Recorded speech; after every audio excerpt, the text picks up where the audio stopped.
Você sabe como funciona o cumprimento de sentença relativa à obrigação de pagar alimentos?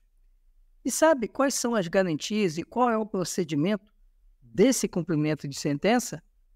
Eu sou Renato Veloso, sou juiz de direito e professor, e neste canal eu ajudo estudantes e profissionais de direito a compreenderem melhor a teoria e aliá-la com a prática jurídica, isso de uma forma descomplicada. E eu já te convido a se inscrever no meu canal. E lembre-se, ative o sininho, porque sempre que lançarmos um vídeo novo, você receberá uma notificação.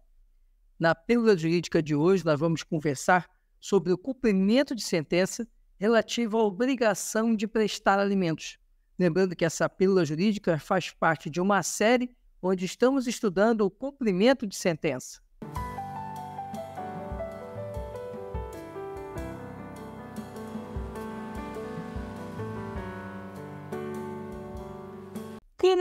Os alimentos são valores inerentes, indispensáveis à sobrevivência do credor, também chamado de alimentando. O procedimento para o cumprimento de sentença de obrigação alimentar, ele é um procedimento especial e é um procedimento célere e que tem alguns mecanismos que diferenciam do cumprimento normal de sentença. Por exemplo, a questão de desconto em folha de pagamento e a questão da prisão civil do devedor. São mecanismos inerentes exatamente à execução de cumprimento de sentença relativa à obrigação de prestar alimentos. Isso porque são necessários mecanismos que venham a coibir o devedor, também chamado de alimentante, para que ele cumpra a obrigação. O cumprimento de sentença relativa à obrigação de prestar alimentos está previsto nos artigos 528 a 533 do Código de Processo Civil. E ele se aplica tanto aos alimentos provisórios como aos alimentos definitivos. Alimentos provisórios são aqueles que são cobrados em razão de uma decisão ou uma sentença não transitada em julgado. Alimentos definitivos são aqueles que estão pautados numa sentença transitada em julgado. O fato é que, seja num caso ou no outro, vai se aplicar o procedimento especial de execução de alimentos. A doutrina entende que esse procedimento especial se aplica a qualquer tipo de alimentos, seja os alimentos devidos em razão de relação familiar, seja os alimentos devidos em razão de indenização, ou ainda os alimentos chamados compensatórios, que são aqueles pagos ao ex-cônjuge para manter o mesmo padrão de vida que tinha quando casado.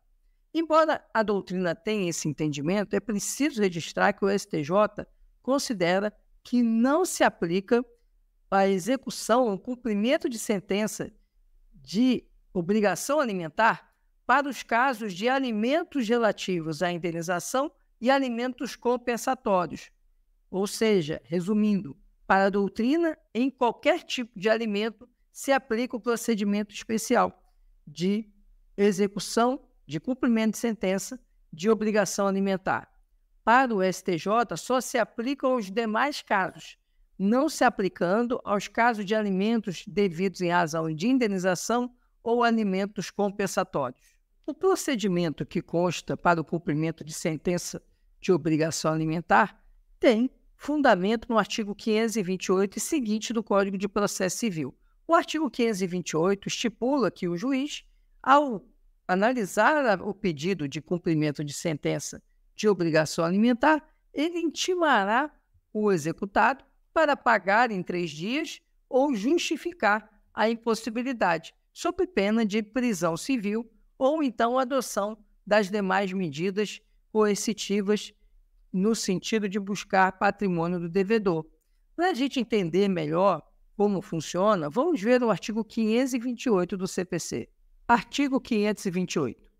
No cumprimento de sentença que condene ao pagamento de prestação alimentícia ou de decisão interlocutória que fixe alimentos, o juiz, a requerimento do exequente, mandará intimar o executado pessoalmente para, em 3 dias, pagar o débito, provar que o fez ou justificar a impossibilidade de efetuá-lo. Parágrafo 1º. Caso o executado, no prazo referido no caput, não efetue o pagamento, não prove que o efetuou ou não apresente justificativa da impossibilidade de efetuá-lo, o juiz mandará protestar o pronunciamento judicial, aplicando-se no que couber o disposto no artigo 517. Parágrafo 2º. Somente a comprovação de fato que gere a impossibilidade absoluta de pagamento justificará o inadimplemento. Parágrafo 3º.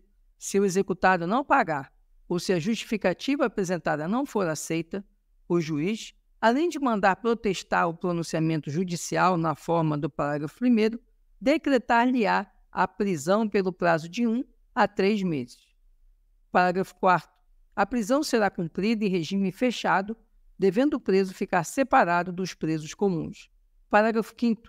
O cumprimento da pena não exime o executado do pagamento das prestações vencidas e vincendas. Parágrafo 6º. Paga a prestação alimentícia, o juiz suspenderá o cumprimento da ordem de prisão. Parágrafo 7º. O débito alimentar que autoriza a prisão civil do alimentante é o que compreende até as 3 prestações anteriores ao ajuizamento da execução e as que se vencerem no curso do processo. Parágrafo 8º. O exequente pode optar por promover o cumprimento da sentença ou decisão desde logo, nos termos do disposto neste livro, título 2, capítulo 3, caso em que não será admissível a prisão do executado, e recaindo a penhora em dinheiro, a concessão de efeito suspensivo à impugnação não obsta a que o exequente levante mensalmente a importância da prestação. Parágrafo 9º. Além das opções previstas no artigo 516, parágrafo único, o exequente pode promover o cumprimento de sentença ou decisão que condena ao pagamento de prestação alimentícia no juízo de seu domicílio. Outro dispositivo muito interessante é o artigo 529 do CPC, que estabelece a possibilidade de desconto em folha de pagamento do devedor até o limite de 50% dos vencimentos líquidos do executado. Vamos ver o artigo 529? Artigo 529. Quando o executado for funcionário público, militar, diretor ou gerente de empresa ou empregado sujeito à legislação do trabalho, o exequente poderá requerer o desconto em folha de pagamento da importância da prestação alimentícia. Parágrafo 1º. Ao proferir a decisão, o juiz oficiará à autoridade, à empresa ou ao empregador, determinando, sob pena de crime de desobediência, o desconto a partir da primeira remuneração posterior do executado, a contar do protocolo do ofício. Parágrafo 2º. O ofício conterá o nome e o número de inscrição no cadastro de pessoas físicas do exequente e do executado, a importância a ser descontada mensalmente, o tempo de sua duração e a conta na qual deve ser feito o depósito. Parágrafo 3º. Sem prejuízo do pagamento dos alimentos vincendos, o débito objeto de execução pode ser descontado dos rendimentos ou rendas do executado, de forma parcelada, nos termos do caput deste artigo, contanto que, somado à parcela devida, não ultrapasse 50% de seus ganhos líquidos. Percebemos, então, que no cumprimento de sentença de obrigação de prestar alimentos, nós temos 3 situações, 3 ritos específicos. O primeiro rito se refere à possibilidade de inscrição do devedor no cadastro de inadimplentes por meio do protesto. O segundo rito se refere à penhora e expropriação de bens, como acontece também no cumprimento de sentença usual. E o terceiro se refere à prisão civil do devedor por até 3 meses. Então, abre-se aí um leque maior de ações e acrescente-se ainda, dentro desse leque de ações, a possibilidade de desconto em um salário do devedor. E quais são os requisitos para o cumprimento de sentença que estabelece a obrigação de prestar alimentos? O primeiro requisito é a existência de uma decisão ou sentença que determine a obrigação de prestar alimentos e seu valor. O segundo requisito é que haja intimação do executado. Ele deve ser intimado para, em 3 dias, pagar ou justificar ou comprovar que já fez o pagamento. E o terceiro requisito é que deve haver a possibilidade de justificação, significando que o executado pode justificar o seu inadimplemento, desde que ele apresente uma causa absolutamente insuperável para deixar de prestar os alimentos. E como se inicia o procedimento do cumprimento de sentença da obrigação de prestar alimentos? Se inicia por meio de uma petição, de um pedido feito pelo credor para que o devedor pague os alimentos. Esse pedido deve estar instruído com a decisão que fixa alimentos e seu trânsito em julgado ou a sentença que fixa alimentos e seu trânsito em julgado. Não havendo trânsito em julgado, apenas deve estar instruído com a decisão. Além disso, ele deve estar com o demonstrativo do crédito, ou seja, o demonstrativo do valor que se quer executar. Deve já demonstrar quais são os valores que estão em aberto que levam ao ajuizamento dessa execução. E quais são as parcelas que podem ser incluídas nessa cobrança? Podem ser incluídas nessa cobrança para fins do procedimento especial de cumprimento de sentença de obrigação de prestar alimentos que leva à prisão civil, devem estar presentes até as 3 últimas parcelas antes do ajuizamento do pedido. E também se inclui as parcelas vincendas, ou seja, aquelas que se incluírem no curso do cumprimento de sentença, do andamento do processo. Isso aí está registrado na súmula 309 do STJ. Vamos ver essa súmula. Súmula 309 do STJ.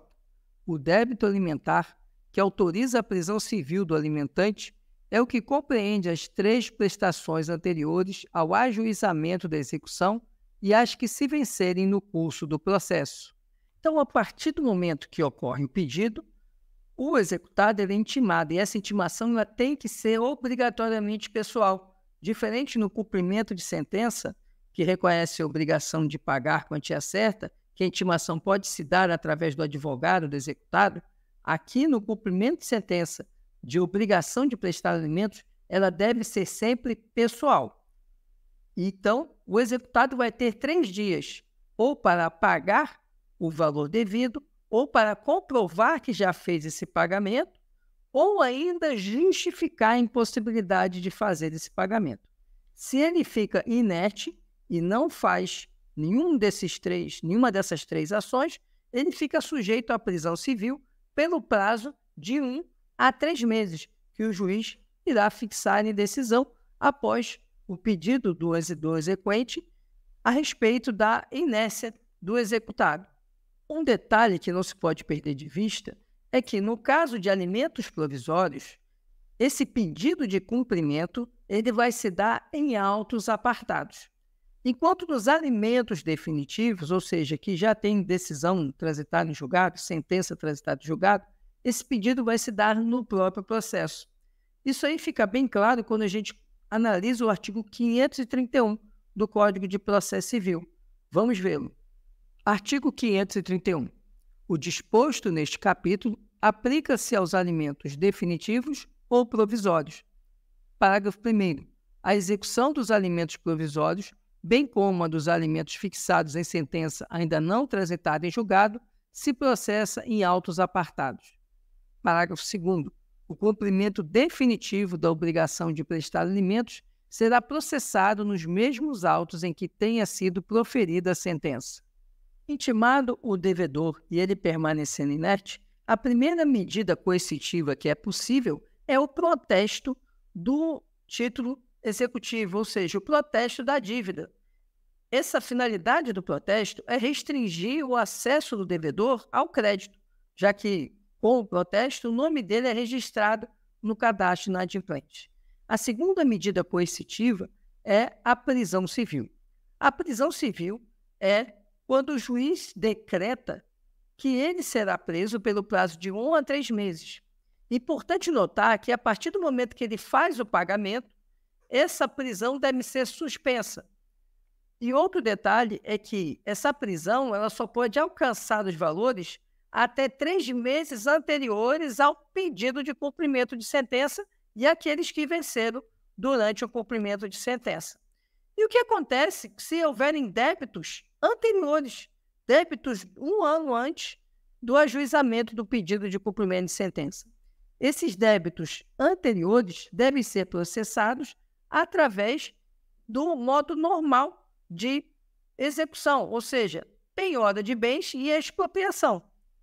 Portanto, é possível haver a conjugação desses meios executivos, a penhora de bens e expropriação para os débitos anteriores a 3 meses antes do ajuizamento do pedido de cumprimento de sentença de alimentos, como também o pedido de prisão civil, que só cabe para os débitos 3 meses, vencidos 3 meses antes do pedido de cumprimento de sentença, e aqueles que se venceram no curso do cumprimento de sentença. E o que acontece se o devedor ficar preso os 3 meses e não pagar a dívida? Significa que a pena de prisão, melhor dizendo, a sanção de prisão civil, ela se encerra. E a execução vai prosseguir com a execução de dívida de valor. Ou seja, não cabe novo pedido de prisão civil em relação àqueles débitos. Vai caber apenas a penhora e a expropriação de bens. Outra questão importante é que, se ele efetuar o pagamento, deve ser suspensa a prisão. E, por fim, a gente precisa comentar sobre o desconto em folha de pagamento. É outra possibilidade que o legislador trouxe no caso da execução de alimentos. O que é possível é descontar até 50% do rendimento líquido, ou seja, do salário líquido do executado. Isso só é possível, lógico, se o executado ele tem um trabalho formal, ou seja, se ele é empregado em alguma empresa, se ele é um servidor público, vai ser possível esse desconto em folha de pagamento. E como deve se proceder? O exequente deve requerer ao juiz que faça esse desconto em folha de pagamento, indicando o empregador do executado. O juiz, ao deferir esse pedido, vai expedir um ofício ao órgão ou à empresa empregadora e determinar esse desconto. Determinado o desconto, o processo ele vai agora só aguardar ali o desconto normal das parcelas e ele vai ser extinto pelo cumprimento da medida. Agora, quando o juiz ele oficia, ele logo adverte o órgão ou a empresa que, se ela não cumprir o desconto em folha, o representante da empresa ou do órgão fica sujeito ao crime de desobediência. É uma forma também de coibir o empregador e coagir o empregador ou o órgão público que ele cumpra essa medida, para evitar mecanismos de postergação dessa medida. E quais são as defesas do executado? A primeira defesa que o executado possui é justificar a impossibilidade desse pagamento. Agora, essa questão ela tem que ser vista com muita atenção, que não basta qualquer justificativa. Tem que ser uma justificativa que demonstre a impossibilidade absoluta de prestar os alimentos.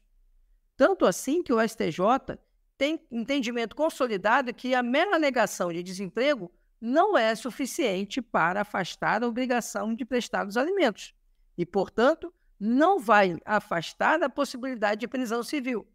Ou ainda, a alegação de dificuldade econômica, a alegação de que possui outros filhos, outra família, isso não afasta o dever de prestar alimentos e, portanto, não vai ser uma justificativa aceita. Renato, qual justificativa, então, que seria possível? Por exemplo, o executado alegar que está doente, está muito doente, está internado no hospital e, com isso, ele não tem como trabalhar, ele não tem outra renda. A renda só provém do trabalho dele, ele não tem pensão do INSS, não tem nenhum outro meio de subsistência. Essa é uma justificativa que consegue afastar a prisão civil. Entenda que a justificativa não afasta a obrigação de pagar, apenas afasta a possibilidade de prisão civil. O cumprimento de sentença para exigir o pagamento dos alimentos vai seguir com as medidas de penhora e expropriação de bens. Apenas afastará a prisão civil. Mas, reforço, essa justificativa tem que ser algo que demonstre a impossibilidade absoluta de prestar os alimentos. Além disso, é possível também se realizar a defesa através da impugnação do cumprimento de sentença. Nessa impugnação, o executado pode discutir, por exemplo, a questão do excesso da execução, a questão de valores indevidamente calculados ou valores indevidamente cobrados, porque alguns ele já teria feito o pagamento, Então, é possível também essa impugnação. Lembrando que a impugnação ela não afasta a possibilidade de prisão, apenas será um meio de defesa que também é viável. Mas a única coisa que pode afastar a prisão é a comprovação do pagamento ou então ele demonstrar e justificar uma impossibilidade absoluta de prestar os alimentos. Ele queria lembrar ainda que é possível a acumulação de alimentos provisórios com alimentos definitivos. Como eu falei já, você pode ter ali o cumprimento de alimentos que estão ainda em caráter provisório, juntamente com alimentos em caráter definitivo. Isso não vai afetar o procedimento, porque o procedimento é um procedimento especial e é um só. E também eu gostaria de lembrar que é possível acumular os alimentos antigos, os alimentos pretéritos, ou seja, aqueles anteriores a 3 meses do ajuizamento do cumprimento de sentença, com os alimentos recentes, que são aqueles devidos 3 meses antes do ajuizamento do cumprimento de sentença e os vencidos no curso da ação, no curso da execução do cumprimento de sentença. É possível essa acumulação. E sobre a reserva de capital para prestar alimentos, o CPC traz também uma orientação sobre esse assunto que está no artigo 533. Vamos ver esse dispositivo? Artigo 533. Quando a indenização por ato ilícito incluir prestação de alimentos, caberá ao executado, a requerimento do exequente, constituir capital cuja renda segure o pagamento do valor mensal da pensão. Parágrafo 1º. O capital a que se refere o caput, representado por imóveis ou por direitos reais sobre imóveis suscetíveis de alienação, títulos da dívida pública ou aplicações financeiras em banco oficial, será inalienável e impenhorável enquanto durar a obrigação do executado, além de constituir-se em patrimônio de afetação. Parágrafo 2º. O juiz poderá substituir a constituição do capital pela inclusão do exequente em folha de pagamento de pessoa jurídica de notória capacidade econômica, ou a requerimento do executado, por fiança bancária ou garantia real, em valor a ser arbitrado de imediato pelo juiz. Parágrafo 3º. Se sobrevier modificação nas condições econômicas, poderá a parte requerer, conforme as circunstâncias, redução ou aumento da prestação. Parágrafo 4º. A prestação limitícia poderá ser fixada tomando por base o salário mínimo. Parágrafo 5º. Fim da obrigação de prestar alimentos, o juiz mandará liberar o capital, cessar o desconto em folha ou cancelar as garantias prestadas. O Código de Processo Civil, então, traz para nós uma previsão no caso de alimentos relacionados a ato ilícito.